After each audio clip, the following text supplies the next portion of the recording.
At least 120 people, 100 of them police officers, have been injured in clashes during anti-government protests in Mexico City.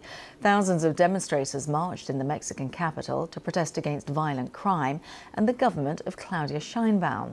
The president accused right-wing politicians of funding the marches. Our World News correspondent Joe Inwood reports.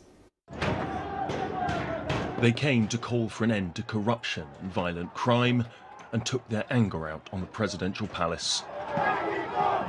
Police with riot shields fought to hold them back and were met with stones.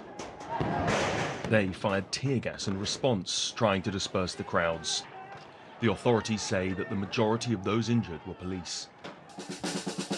Many of the protesters carried the black skull that has become the symbol of youth protests around the world, although there were said to be people of all ages here.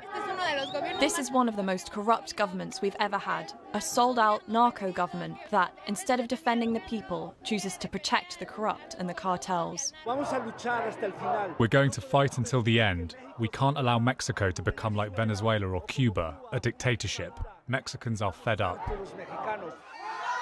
That picture he was holding was of Carlos Manzo, the mayor of Uruapan. He had called for tough action against Mexico's cartels and was assassinated as a result. Many were wearing the cowboy hat that has become his symbol. We are marching for the vile murder of Carlos Manzo because we want justice for him and for all those who have lost their lives and their property at the hands of criminals.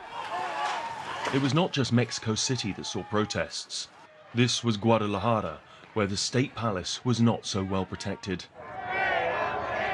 Despite the unrest, Claudia Sheinbaum has high approval ratings and blamed the protests on her right-wing opponents.